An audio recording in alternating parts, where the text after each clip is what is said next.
নমস্কার, আমি সোনু। আজ আবার নতুন একটা গল্প নিয়ে চলে এলাম আপনাদের কাছে। গল্পটির নাম আমি ও আমার কাল্পনিক অফিস। লেখক সোনু সামন্ত।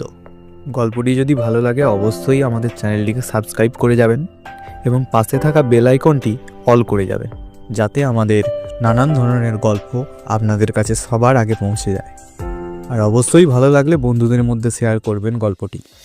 Story FM presents. আমার নাম পুলক। কাজ করি একটা অফিসে, তবে অফিসটা একটু ভিন্ন। কারণ এই অফিসটা পুরোপুরি আমার কল্পনা বলেই তো এত মজার কাণ্ড কারখানা ঘটাতে পারি। আমার অফিসের নাম পল্টু দ্য এন্টারপ্রাইজ। আমি নিজেই কর্মচারী, নিজেই মালিক আর নিজেই বস। এখন ভাবছেন কিভাবে এটা সম্ভব?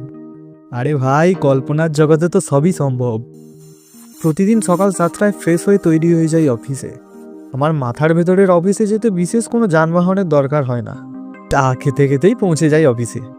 অফিসের প্রথম কাজ ডিসাইড করা আজ কি করব। আর এটা ডিসাইড করতে করতে আমার আধা ঘন্টা কেটে যায়। আমি নিজের সিটে বসে চেয়ারটা একটু পিছিয়ে আরাম করে ভাবি। আমি নিজের মনেই বলি, পুলক বাবু, আজকে টার্গেট কি? বাজেট কত? আমার কল্পনার অফিসে আমি যেমন বস তেমনই ক্লায়েন্ট। অফিসে ঢুকলেই ক্লায়েন্ট আমার সামনে এসে হাজির হয়। একদিন এক মজার ক্লায়েন্ট এসে হাজির হলো। সে বলল, দাদা, একটা অ্যাপ বানিয়ে দিতে হবে যাতে মানুষের ভাত খাওয়া কমে যায়। আমি তো অবাক, বললাম, ভাই এটা কেন? সে বলল, দাদা, আমরা ভাতের দোকান চালাই। মানুষ এত এত ভাত খায় যে আমার দোকানের স্টক শেষ হয়ে যাচ্ছে। ভাবলাম আপনার অ্যাপ বানালে মানুষ একটু ভাত খাওয়া কমাবে। আমি নিজের মাথা চুলকোতে চুলকোতে বললাম, ভাই, এমন অ্যাপ বানালে তো বিশ্ব রেকর্ড হবে। আপনি বরং অ্যাপের বদলে মানুষকে রুটি খেতে উৎসাহ করুন। ক্লায়েন্ট একটু ভেবে বলল, আইডিয়াটা মন্দ নয়, তাহলে একটা রুটি উৎসবের পরিকল্পনা করুন। আমি বললাম, হ্যাঁ অবশ্যই, তবে খরচা বাদে কিন্তু অনেক হবে। সে বলল, টেনশন নেই, টাকা ভাত বিক্রি করে ঠিক উঠিয়ে নেব।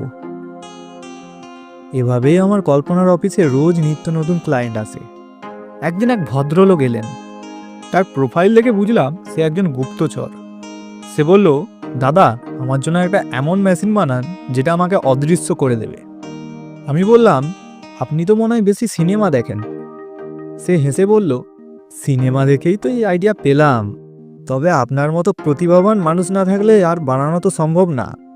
আমি মনে মনে ভাবি, এই গুপ্তচর মনে হয় আমাকে ফাঁদে ফেলবে, তবে কল্পনার অফিসে তো সব সম্ভব। আমি বললাম, 1 সপ্তাহ সময় লাগবে, তবে মেশিনটা চালানোর জন্য আপনাকে অনেক মিষ্টি খেতে হবে। সে একটু ভুরু কুঁচকে বলল, মিষ্টি কেন?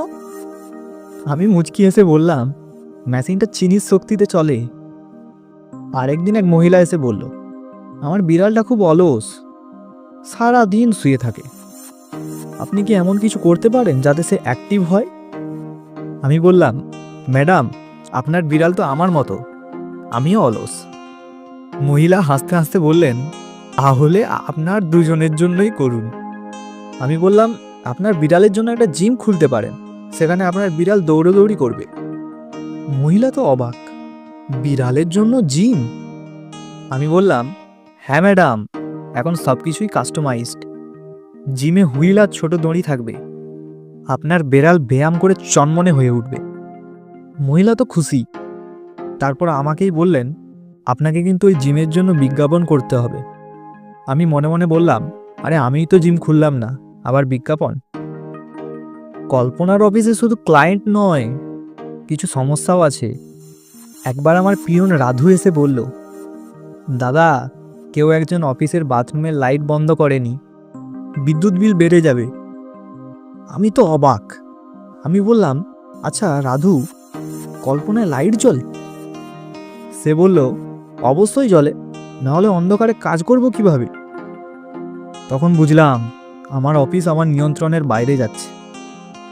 তাই রাধুকে বললাম, আজ থেকে আমার অফিসে কল্পনার সোলার প্যানেল বসাও, বিদ্যুৎ খরচা কমাতে হবে। রাধু তো খুশিতে লাফিয়ে উঠল। এইভাবে আমার কল্পনার অফিস চলে, আর আমিও মজা করি। বাস্তবে চাকরি না পেয়ে কল্পনার চাকরিতে এত মজা পাবো তা কখনোই আশা করিনি। তবে একটাই আফসোস, এই অফিসে স্যালারি পায় না। তবে এটা ভাবলেও হাসি পায়, আমার কল্পনার অফিসের ক্লায়েন্টগুলো একদম ইউনিক। শেষমেশ একটা সিদ্ধান্ত নিয়েছি, আমার কল্পনার অফিস নিয়ে একটা বই লিখব, নাম দেব কল্পনার অফিস কল্পনার বস। বইটা বেস্ট সেলার হবে, না হয় নাই হবে, কিন্তু মানুষ অন্তত একবার হাসবে।